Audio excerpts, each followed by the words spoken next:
Lakota water and the name of Lakota have spread all over the world. It was not long ago when thousands of people a day began rushing to Lakota to get the water. More than 8 million people have visited the village since then, and many of them have experienced a miracle. Drinking the well water of Lakota relieves the symptoms of low back pain, diabetes, allergy, asthma, atopy, and hepatitis B. It is said that the water has also effects on incurable diseases like AIDS and cancer. Magic Johnson, the former NBA player who was infected with the HIV virus, has also been to Lakota to get the water.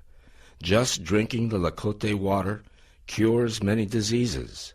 Is it miracle water?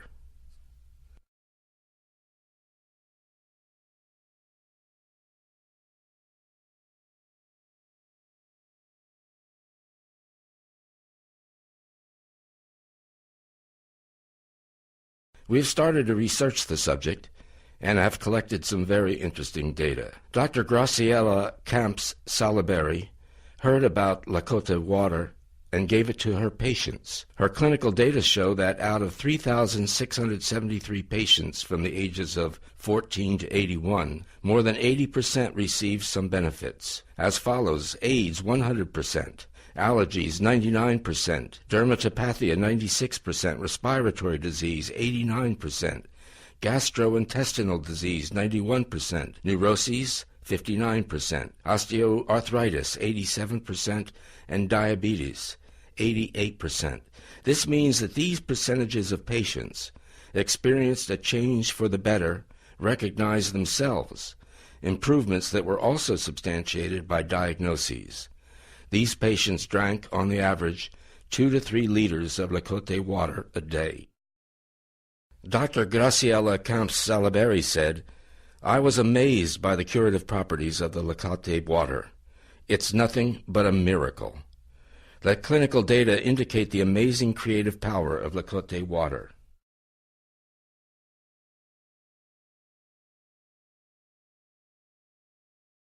Why can Lakota water cure disease? We investigated this issue further and found that the National Testing Institute in Michigan had examined Lakota water in 1990. If there had been something in the water to cure disease, a precise examination would have revealed the origin of the curative power.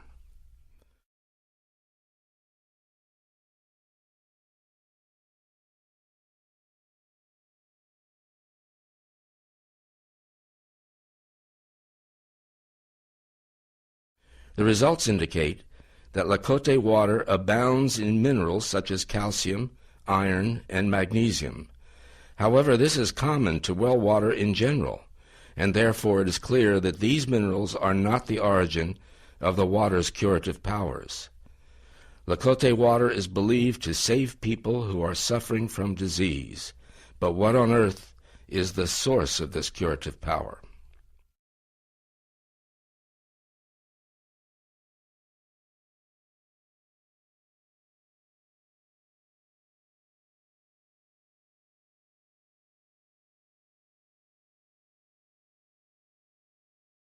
File number 1906, and the investigation of the substance in the miracle water that cures diseases. The source of the mysterious curing power possessed by Lakota water was still unknown, so we re-examined it from another standpoint, considering a variety of possibilities. Additional analysis 1, searching for unprecedented compounds. The aforementioned examination by the National Testing Institute was a standard quantitative analysis. However, there was a possibility that the water contained some unprecedented compounds that were not detectable in the standard analysis of water, but were biologically active. We asked Professor Mitsuo Tatsumi at the Faculty of Science at Saitama University to examine the Lakota water by infrared spectroscopy. This method detects all kinds of compounds. The resulting spectrum showed that Lakota water contained mainly iron and magnesium compounds that are usually found in well water generally. nothing exceptional was found.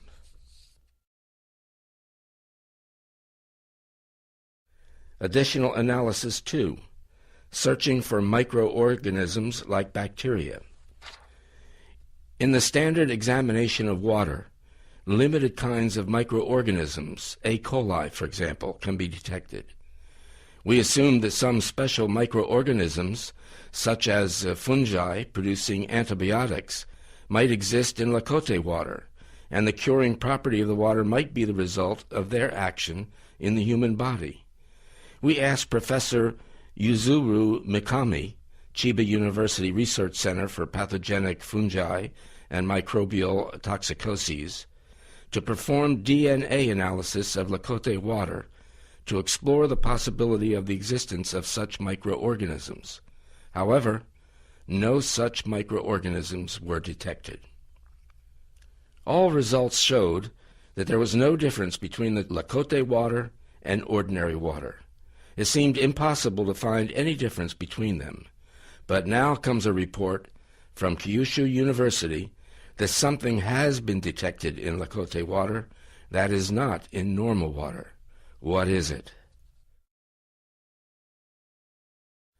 Professor Sanetaka Shirahata of the Graduate School of Genetic Resources Technology reported, I analyzed the Lakota water and found that the concentration of active hydrogen is extraordinarily high in it. Normally, hydrogen exists as hydrogen molecules consisting of two hydrogen atoms, and the bond seldom breaks.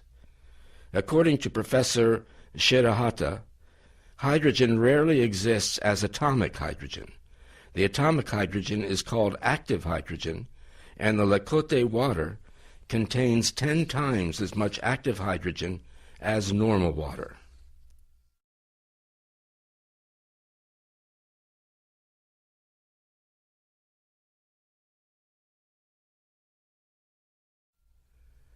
What is the effect of active hydrogen on the human body?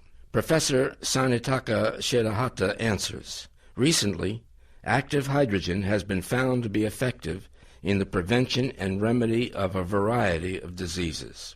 Active hydrogen-rich water can be artificially produced by the electrolytic reduction of water, which is called electrolytically reduced water. According to Dr. Shirahata, electrolytically reduced water has a beneficial effect on many kinds of diseases.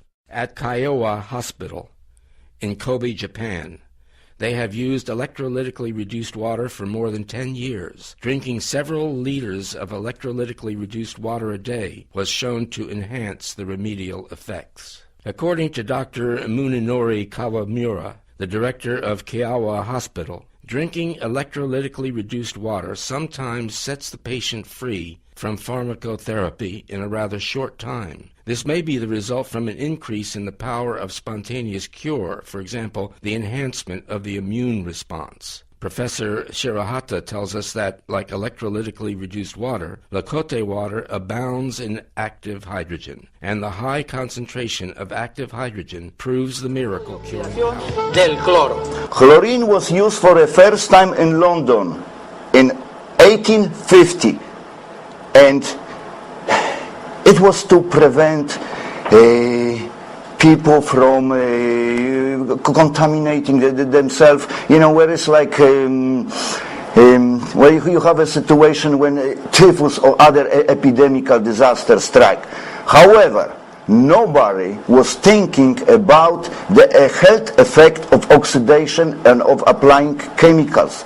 When you use chlorine, chlorine is chemically unstable. It will steal electrons from your cell, and that's how you get sick. Bueno, claro que yo en cierta forma lo interrumpo a él un poquito, pero es para que podamos ir de acuerdo más o menos con lo que él está diciendo. El cloro extrae un poco de la potencia de energía del sistema del ser humano. Entonces, a través de esa oxidación hay inconvenientes también con la acumulación de cloro en nuestro cuerpo, pero continuamos. Please remember that in our cells, any liquid, including water, is minus 200 millivolts. That's what we have inside. That's why we have to drink similar water, especially where we are sick, because your body has to transform this plus 250 to minus 200, and it takes a lot of energy. Esa transformación que el cuerpo humano debe de realizar para estar el agua regular que bebemos a llegar a la medida correcta que debe ser en términos naturales asimilada por nuestro cuerpo, el cuerpo tiene que elaborarla para llegar a menos cualquiera de estos de aquí. Entonces el proceso es largo y difícil. Mr. Szmygiel continúa explicándonos cómo es que se puede evitar eso a través de los procesos que ya están establecidos y su proyecto.